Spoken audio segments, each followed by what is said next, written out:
Hello friends and once again welcome to the मेरे project medical lectures.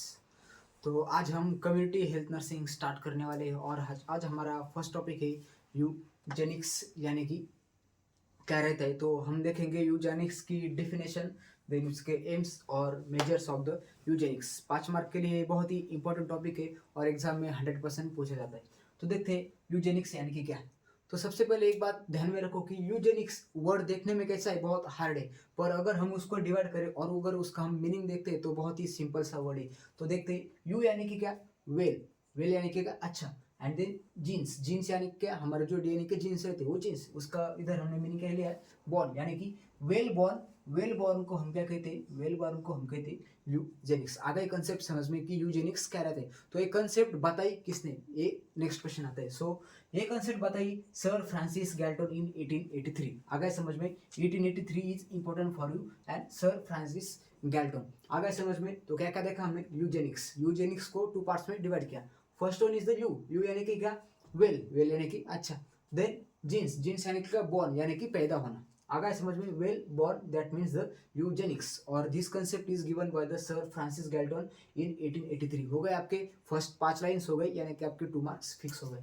Then उसके बाद देखते हैं डेफिनेशंस। तो डेफिनेशंस में क्या, eugenics refers to the science of race culture and human development. इधर 3 वर्ड्स आपको इंपॉर्टेंट है। कौन से, race culture and human development. आ गया समझ में, कौन सा, race culture and human development. तो ये 3 वर्ड्स अगर आपने ध्यान में, तो अल्टीमेटली आपकी यूजेनिक्स की डेफिनेशन भी हो जाती है। तो क्या, eugenics refers to science of race culture and development and this definition is given by the Oxford dictionary. Oxford dictionary सभी को पता है, जो भी हम वर्ड्स का मीनिंग ढूंढते हैं तो वो किससे आता है, ऑक्सफोर्ड डिक्शनरी से आता है। तो यूजेनिक्स का यही मीनिंग दिया गया है आपके ऑक्सफोर्ड डिक्शनरी में। तो यही आपको डेफिनेशन एज लिखनी है। देन उसके बाद देखते हैं एम्स, कि किस भी इस कंसेप्ट के एम्स क्या कहते हैं।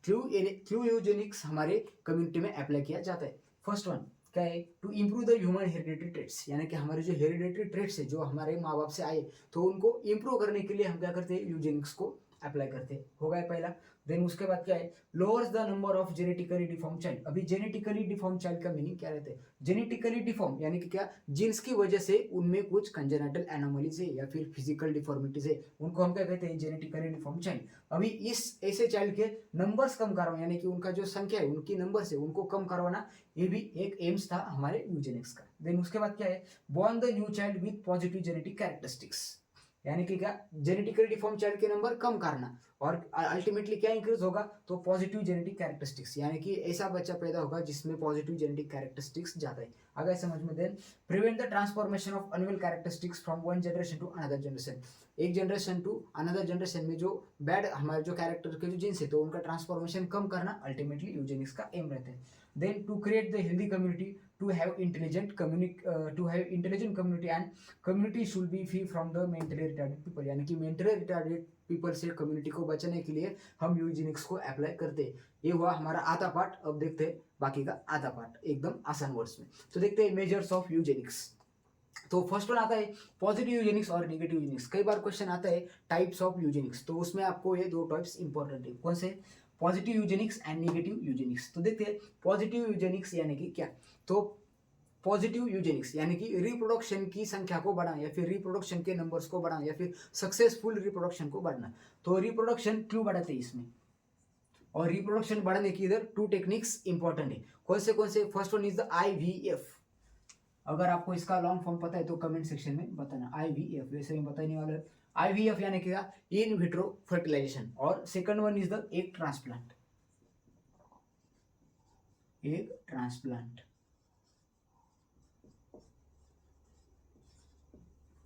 तो ये 2 एग्जांपल आते हैं पॉजिटिव यूजेनिक्स में। अभी पॉजिटिव यूजेनिक्स में हम और भी आसान तरीके से समझते हैं। सपोज एक कपल है, ये क्या है, फीमेल, और ये इसका हस्बैंड है, ये क्या है, मेल। तो आज के हमारी जो मूवी होने वाली है, तो उसके ये 2 कैरेक्टरिस्टिक है, एक फीमेल है और एक मेल है और एक कपल है। आ गया समझ में। तो सबसे पहले हम देखते हैं पॉजिटिव यूजेनिक्स। तो अभी हम इनको लेकर जाते हैं पॉजिटिव यूजेनिक्स में। तो पॉजिटिव यूजेनिक्स में क्या है, सपोज इस मेल का क्या हुआ है, जेनेटिक काउंसलिंग की, और जेनेटिक काउंसलिंग में पता चला कि इस मेल के पर्टिकुलर क्रोमोसोम में कुछ डिफिकल्टीज है या फिर कुछ इसको डायग्नोज हुआ है और डॉक्टर ने ऐसा प्रिडिक्ट किया है कि आपके होने वाले बच्चे में समथिंग समथिंग डिसीज होने के चांसेस है, तो उस कंडीशन में क्या होगा, पॉजिटिव यूजेनिक्स यानी क्या, हमको इनको रिप्रोडक्शन से प्रिवेंट करना है क्या, नहीं करना, हमको इनके ऑफस्प्रिंग बनाने, तो इसमें हम क्या यूज करेंगे, आईवीएफ और एक ट्रांसप्लांट यूज करेंगे। आ गया समझ में? तो आईवीएफ और एक ट्रांसप्लांट पॉजिटिव यूजेनिक्स में यूज होती है। अल्टीमेटली आपकी जो रिप्रोडक्शन के जो नंबर्स है वो आपको पॉजिटिव ही रखने। देन निगेटिव यूजेनिक्स, इसके ऑपोजिट, यानी कि क्या, रिप्रोडक्शन के नंबर्स कम करवाने हैं आपको। तो उसमें क्या होगा, सपोज ये मेल है और ये फीमेल है, इनको पता नहीं है कि इनको कुछ बीमारी है और इन्होंने मेटिंग किया और अभी ये फीमेल प्रेग्नेंट हो गई। तो इसके बाद डॉक्टर को पता चला कि पर्टिकुलर वुमेन्स में कुछ डिफिकल्टीज है और इनके बच्चों में कुछ कंजेनिटल एनोमलीज होने के चांसेस है। तो इनको यूजेनिक्स में लाने के लिए हम क्या करते हैं, नेगेटिव यूजेनिक्स अप्लाई करते हैं, यानी कि इनका क्या कर सकते हैं, हम एबॉर्शन कर सकते हैं। तो एबॉर्शन करेंगे तो अल्टीमेटली जो डिफॉर्म चाइल्ड है तो उसका बर्थ ही नहीं हो पाएगा, अल्टीमेटली हम सोसाइटी से उसको प्रिवेंट कर सकेंगे। आगे समझ में? तो नेगेटिव यूजेनिक्स, तो नेगेटिव यूजेनिक्स में हम क्या कर सकते हैं, first one is the abortion.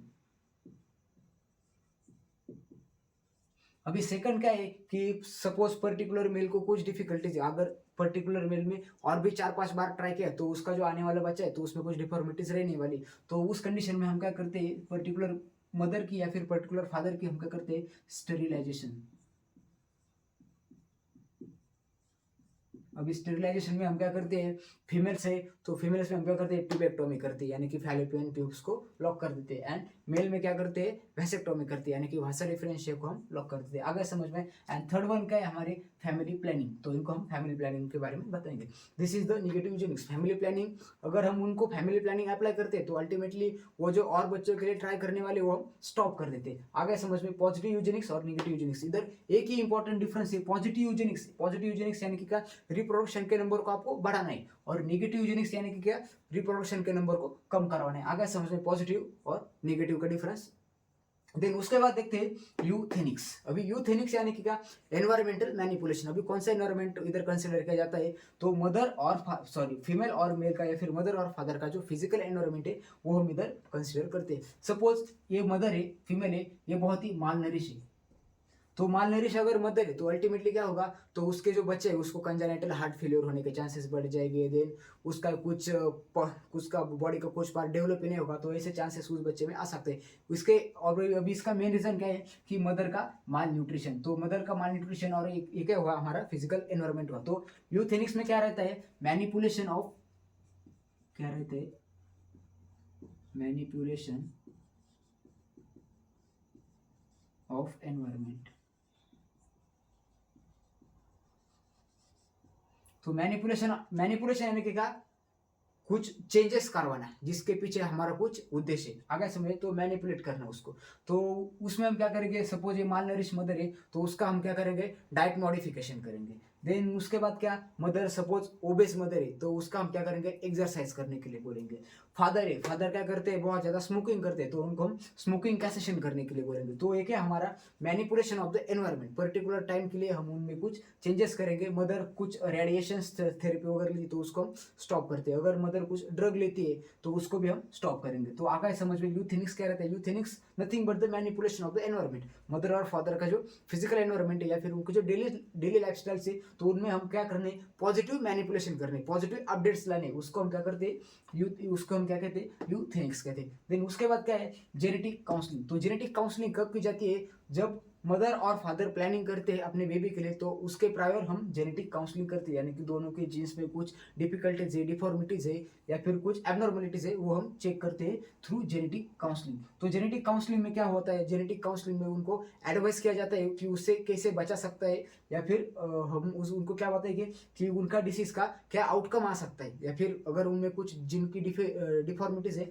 तो उसका आउटकम क्या आ सकता है, ये हम जेनेटिक काउंसलिंग में बताते हैं और उनको गाइडेंस भी करते हैं इससे बचने के लिए। आगे समझ में, genetic counselling prior to the conception करती है, फिर प्लानिंग के प्रायर हम करते हैं। देन क्या है, मैरिज रेस्ट्रिक्शंस। अभी जेनेटिक काउंसलिंग में सपोज इस फादर में या फिर मदर में कुछ क्या हुआ है, इस या फिर इस मेल में और फीमेल में, सपोज पर्टिकुलर इस फीमेल है तो इस फीमेल में क्या हुआ कि कुछ एबनॉर्मलिटीज दिख के आई है जेनेटिक काउंसलिंग में, तो ऐसा हम मैरिज रिस्ट्रिक्शन भी कर सकते हैं। यानी कि अगर उस पर्टिकुलर गर्ल को पता है कि मुझ में कुछ डिफॉर्मिटीज है तो उसका हम मैरिज रिस्ट्रिक्शंस करते हैं। क्यों रिस्ट्रिक्शन करते हैं? सपोज उसने इस मेल के साथ मैरिज कर लिया तो अल्टीमेटली इनका जो ऑफस्प्रिंग आने वाला है तो इस ऑफस्प्रिंग के भी 50% या फिर 90% चांसेस बनते हैं कि ये भी जेनेटिकली डिफॉर्म हो सकता है। तो इसको प्रिवेंट करने के लिए यही तो हमारा यूजेनिक्स होता है। यूजेनिक्स यानी क्या?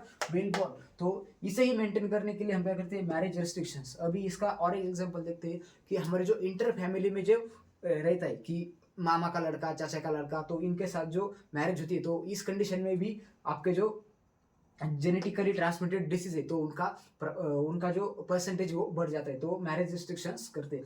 देन उसके बाद क्या है? Birth control. तो बर्थ कंट्रोल आप सभी को पता है, 2 मेथड्स हम बर्थ कंट्रोल में यूज करते हैं। 12th में भी हमने पढ़ा था। फर्स्ट वन क्या है? First one is the temporary method and second one क्या है? Second one is the permanent method.